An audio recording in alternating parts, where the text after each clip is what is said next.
Tout amateur ou passionné de crevettes s'est un jour posé la question de savoir quel type de sol choisir dans ses aquariums.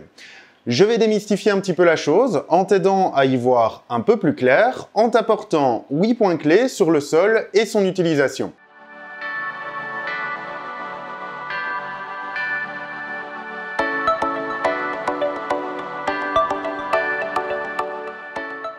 Hello, c'est Flo et bienvenue à toi si tu découvres ma chaîne sur laquelle je parle d'aquariophilie orientée invertébrés dans le but de rendre leur maintenance et leur reproduction accessibles au plus grand nombre. Toutes les crevettes ne sont pas logées à la même enseigne en termes de conditions de maintenance et la plus grande différence se trouve dans les paramètres d'eau qui varient d'une variété à l'autre et qui sont spécifiques finalement à chaque variété. Là-dessus, on peut s'y retrouver un peu plus facilement lorsqu'on réfléchit par famille de crevettes. En effet, les crevettes issues de la famille des Neocaridina sont des crevettes robustes qui s'acclimateront facilement dans une eau basique et légèrement dure. A l'inverse, les crevettes issues de la famille des Caridina sont beaucoup plus fragiles liées aux années de sélection qu'elles ont subies et vont nécessiter une eau qui est acide et douce. On retrouve également là-dedans les Paracaridina, et je ne peux m'empêcher de te toucher un mot sur les Caridina issus de l'île de Sulawesi, donc les crevettes qu'on appelle sulawesiennes, qui elles sont pour moi des crevettes qui sont parmi les plus difficiles à maintenir, et il faudra être un aquariophile averti, qui s'y connaît bien en chimie de l'eau et en qualité d'eau, afin de leur offrir l'environnement qui s'adaptera le mieux à leurs besoins. Je t'explique tout ça car c'est en fonction de la variété de crevettes que tu vas choisir dans ton aquarium que tu vas choisir le type de sol que tu vas mettre dans ton aquarium. Effectivement, le sol peut avoir ou ne pas avoir d'impact sur la qualité de l'eau et c'est ce à quoi on va s'intéresser maintenant. Mais juste avant, un petit rappel des différents types de sols que l'on va utiliser par famille de crevettes et des paramètres d'eau. Je pense que c'est toujours intéressant. On commence tout de suite avec la famille des Neocaridina qui vont avoir besoin d'un sol neutre. Et donc, on verra un petit peu plus tard quelques points sur ce type de sol. Sur sol neutre, on pourrait également retrouver les Caridina cantonensis de la variété Tiger. Mais attention, si tu les achètes et qu'elles ont été élevées sur sol technique, ça risque d'être un peu compliqué de les acclimater sur sol neutre. Les besoins en paramètres pour les Neocaridina sont un pH de 7,5 à 8. Un pH de 5 est idéal pour maintenir et garantir la stabilité du pH. Un GH qui sera compris entre 4 et 8. Et la température idéale d'élevage se situe aux alentours de 23-24 degrés. Sur sol technique maintenant, donc attention, le sol technique n'est pas un sol complet, n'est pas un sol nutritif, c'est vraiment un sol technique qui va agir sur la qualité de l'eau. On va retrouver toutes les Caridina cantonensis issues des billes. Donc à savoir les Crystal Red, les Crystal Black, les Taiwan Bee, les Tahiti Bee et finalement l'ensemble des crevettes qui ont été sélectionnées à partir de la crevette bee initiale. Donc on en verra un peu plus dans la catégorie sur la génétique. Mais à la base, toutes nos crevettes d'aquarium, donc les Caridina, dont je parle ici, sont issues d'une voire deux crevettes, et finalement, c'est une histoire de sélection, de mutation et de croisement qui a fait en sorte qu'on a aujourd'hui un panel de couleurs aussi large et varié. Sur sol technique, on retrouvera également les Paracaridina. Alors là-dessus, je vais pas spécialement m'avancer parce que je n'en connais pas assez sur les Paracaridina simplement. On en vient maintenant avec les paramètres d'eau pour les Caridina cantonensis. On cherchera à avoir un pH entre 5,5 et 6,5, un KH de 0 à 2, un GH de 3 à 6, et encore une fois, pour cette variété, la température idéale d'élevage se situe aux alentours de 24 degrés. Un petit mot quand même sur les crevettes du Sulawesi. Donc ce qu'on appellera les crevettes sulawesiennes, qui sont la très célèbre Caridina denerli, mais on retrouve également la Caridina spinata et spongicola. Ces variétés ont des paramètres d'eau très spécifiques, sachant qu'elles nécessitent une eau qui est alcaline, mais douce. Alors c'est là la difficulté de la maintenance de ces crevettes, c'est qu'il va falloir chercher à avoir une eau qui soit faiblement minéralisée, mais avec un pH qui soit à la hausse. Il faudra que le pH soit compris entre 7,5 et 8,5, que le KH soit compris entre 0 et 3, et que le KH soit compris entre 2 et 5. Une autre particularité pour cette variété est que les eaux des lacs dans lesquels elles habitent sont des eaux qui sont chaudes. Et donc, la température d'élevage, on va dire température d'élevage idéale, se situerait entre 26 et 28 degrés.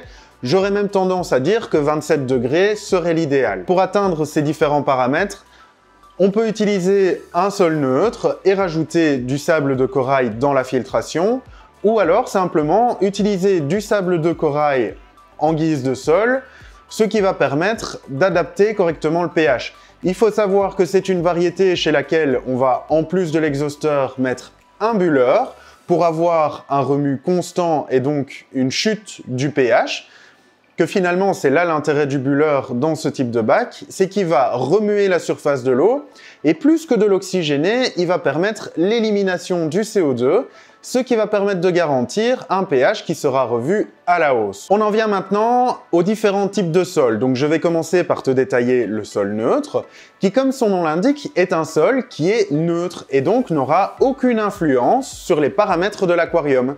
Il existe différents types de sols, on va voir un petit peu, alors je vais pas te détailler tous les sols neutres qui existent sur le marché, j'ai fait ici une sélection de ce qui pour moi est la meilleure combinaison et fonctionnera au mieux dans ton aquarium.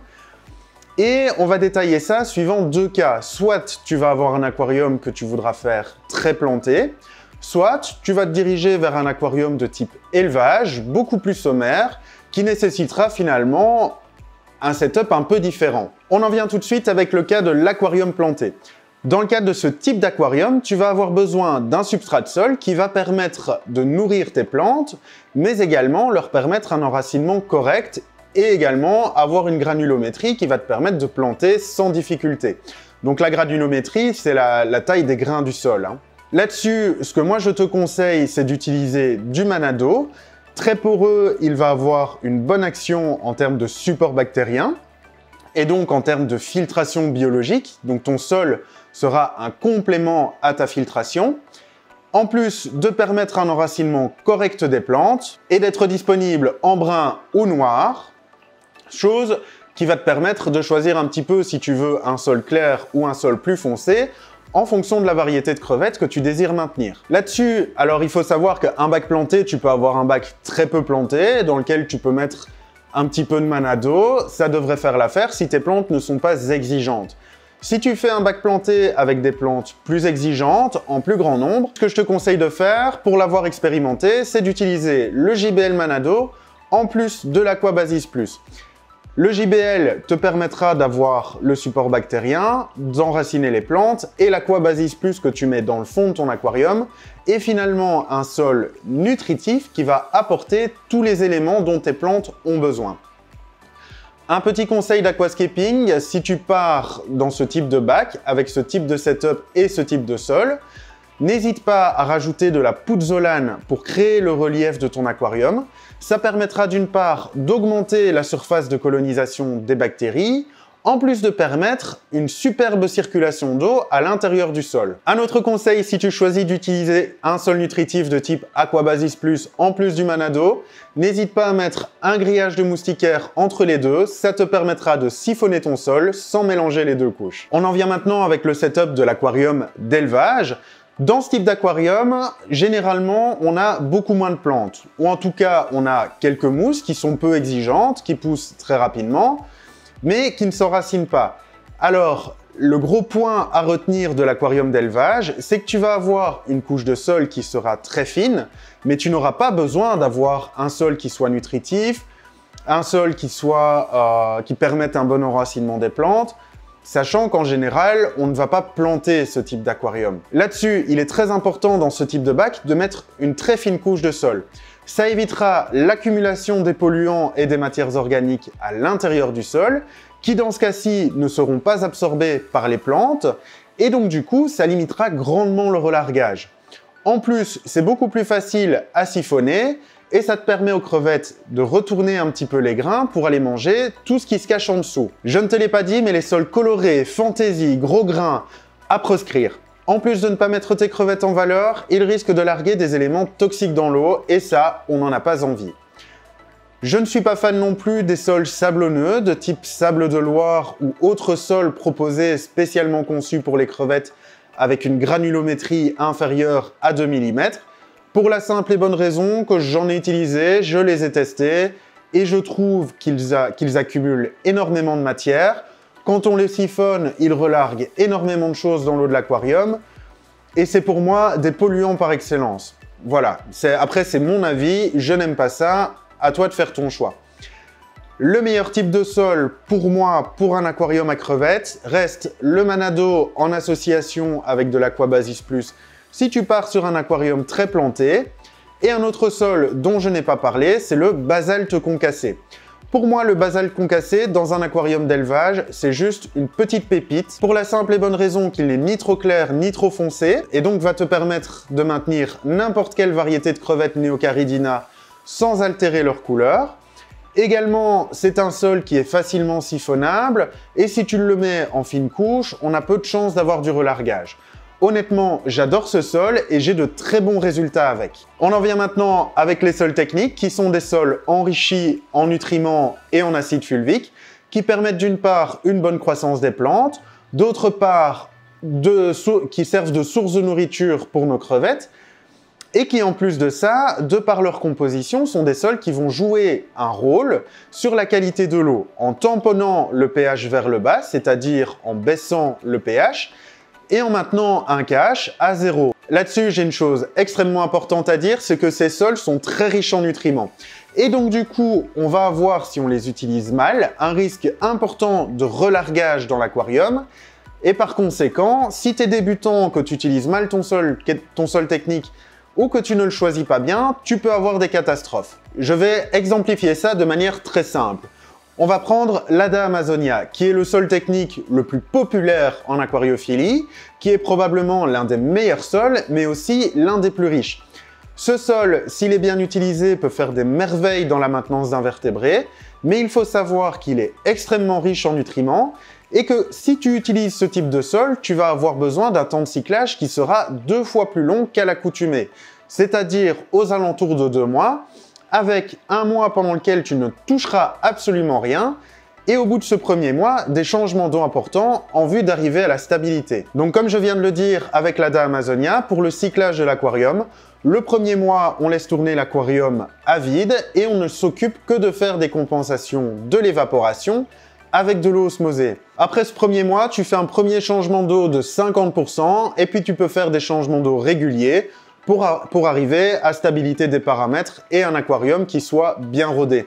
C'est extrêmement important à faire si tu utilises ce type de sol, pour la simple et bonne raison que comme il est riche en nutriments, tu as un risque de développement d'algues beaucoup plus important, mais également un risque de déséquilibre en termes de cyclage beaucoup plus important aussi. Et donc, si tu y introduis des animaux de manière trop précoce, c'est la catastrophe assurée. Mais là-dessus, quel sol utiliser pour tes crevettes, surtout si tu débutes en la matière? Comme je te l'ai dit, l'Hada Amazonia, s'il est bien utilisé, est un excellent sol technique, mais j'en reviens au sol technique un peu plus conventionnel. Là-dessus, on reprend l'ancêtre des sols techniques qui est l'Akadama. Terre japonaise pour la culture des bonsaïs de base, elle a été détournée en aquariophilie avec l'apparition des crevettes d'eau douce et donc de la maintenance des invertébrés. Ce type de sol est un sol très abordable, mais également très fiable. Alors, honnêtement, je l'utilise seul. Tu peux également l'enrichir un petit peu avec un sol technique un peu plus riche de type Benibashi ou autre, mais seul, il fonctionnera très bien. On a un autre type de sol qui est le JBL Proscape Shrimp Soil, que tu peux trouver en noir ou en brun. Et enfin, un peu plus cher encore, on a le Benibashi Black Soil, qui est aussi pour moi un très bon sol technique, qui permet d'avoir, tout comme les deux autres que je viens de citer, des paramètres de pH qui sont stables et relativement bas, en tout cas assez bas pour maintenir toute variété de billes. Et j'avais envie de toucher un petit mot sur les sols techniques de chez Dennerle. Donc notamment le Dennerle Shrimp King Active Soil, qui est pour moi un sol correct, mais alors je ne sais pas si tu en utilises et si tu as remarqué ce phénomène. Pour ma part, j'ai trouvé qu'il s'épuisait très rapidement, avec rapidement une diminution dans la stabilité de mon pH et une augmentation de ce dernier. N'hésite pas à m'en faire part en commentaire si tu as utilisé ce sol et que tu as rencontré ce problème. Là-dessus, on en vient à la quantité de sol technique idéale à mettre dans ton aquarium. Alors finalement, c'est comme pour les sols neutres, on va distinguer l'aquarium planté de l'aquarium d'élevage. Dans un aquarium planté, tu auras besoin évidemment d'une plus grande couche de sol technique pour permettre l'enracinement correct de tes plantes. Et on a également l'astuce de l'aquascaping, de rajouter de la pouzzolane dans le fond, qui va permettre un bon support bactérien, qui va également permettre une bonne circulation d'eau, mais qui va surtout te permettre d'économiser en sol technique parce que ça coûte très cher. Même si l'Akadama ou le JBL ProScape sont des sols beaucoup plus abordables. Il n'en reste pas moins que ce sont des sols qui coûtent plus cher qu'un sol neutre ou un sol complet. Et alors on a également l'aquarium d'élevage. Alors dans l'aquarium d'élevage, on va mettre une très fine couche. Certains éleveurs mettent une couche qui ne recouvre pas entièrement le sol de l'aquarium. Et finalement, il n'y a pas besoin d'avoir beaucoup de sol technique pour avoir un effet sur les paramètres d'eau, parce que c'est là l'effet qu'on recherche. D'autant plus que si tu es sur un aquarium d'élevage très peu planté, ce sont des sols qui, comme je te l'ai dit, sont riches en nutriments, et donc tu risques, si tu mets une couche trop importante, d'avoir un relargage, des problèmes d'algues, et finalement, rien ne va plus et c'est la catastrophe. Un autre point aussi est qu'un sol technique ne se siphonne pas, sauf cas extrême. Et donc, fatalement, si tu mets une grosse couche qui s'encrasse, qui le relargue, que tu as des problèmes, il va falloir changer tout ton sol et c'est beaucoup plus difficile à faire si tu as une grande couche que si tu as une fine couche. On verra dans une autre vidéo le changement de sol technique avec des crevettes dedans, comme j'ai pu répondre dans certains commentaires. Une autre technique, si tu désires faire un aquarium d'élevage, est par exemple de mettre un sol neutre, comme le basalte concassé, et d'utiliser ton sol technique dans une chaussette. Alors finalement, comment cycler un bac sur sol technique? Si on n'a pas un sol technique qui est extrêmement riche de type Ada Amazonia, mais qu'on a un sol technique, je vais dire, plus classique et accessible aux débutants, on fait le setup de son aquarium, on le remplit, on laisse tourner, et une fois le pic d'ammoniac, de nitrite et de nitrate passé, on peut dire que le bac a eu le temps de se coloniser en bactéries. À ce moment-là, on peut faire un gros changement d'eau de 50% et y ajouter des détritivores. Donc là, quand je parle de détritivores, je ne parle pas de crevettes, hein, je parle d'escargots ou autres petits détritivores qui vont permettre d'aider à lutter contre la formation d'algues qui peut arriver avec ce type de sol. Au bout d'un mois, une fois qu'on a atteint la stabilité, avec des changements d'eau réguliers de 10% par semaine, on peut commencer à peupler gentiment son aquarium avec une colonie de 10 crevettes. Et tu vas voir, ça fera gentiment l'affaire, elles vont commencer à se sentir bien, à se reproduire, et si les choses sont bien faites, tu vas rapidement te retrouver envahi de jeunes crevettes. En résumé, toutes les crevettes n'ont pas les mêmes conditions de maintenance, on aura donc un type de sol différent pour chaque famille. Neocaridina égale sol neutre, Caridina cantonensis égale sol technique, et les Caridina issus de l'île de Sulawesi égale sol neutre plus sable de corail ou sable de corail. Pour moi, les meilleurs sols neutres pour un aquarium à crevettes sont le JBL Manado dans le cas d'un aquarium planté et le basalte concassé dans le cadre d'un aquarium d'élevage. Les sols techniques quant à eux sont nombreux. En tant que débutant, on évitera l'Ada Amazonia qui est un sol très riche et très compliqué. Et on optera plutôt pour un sol plus simple de type Akadama, JBL ProScape Shrimp Soil ou alors le Benibashi. Le Dennerle Shrimp King Active Soil est un sol qui est pour moi correct, mais comme je l'ai dit dans la vidéo, qui peut avoir tendance à s'épuiser facilement. Encore une fois, je ne sais pas si c'est dans ma situation ou si c'est dans des situations, je vais dire, plus larges. En tout cas, je trouve qu'avec une utilisation d'eau 100% osmosée faiblement minéralisée, il n'est pas normal qu'un sol s'épuise au bout de 2-3 mois. On veillera à adapter la quantité de sol au type de bac que l'on désire faire, donc soit un bac planté, soit un bac d'élevage. Et finalement, on fera attention au cyclage sur sol technique, car s'il est fortement enrichi en nutriments, acides fulviques et autres, on a un risque plus important de déséquilibre, d'algues, et ce serait dommage d'arriver à une catastrophe pour ta colonie. Merci à toi d'avoir regardé cette vidéo. N'hésite pas à me poser tes questions en commentaire. Je me fais toujours un plaisir de te répondre. Si tu découvres la chaîne ou simplement que tu n'es pas encore abonné, alors n'hésite pas à liker la vidéo, t'abonner à la chaîne et activer les notifications. C'est gratuit et avec le temps, ça me permettra d'évoluer et de t'apporter toujours plus de contenu et d'une qualité supérieure. En attendant, prends soin de toi, c'est le plus important. À très bientôt.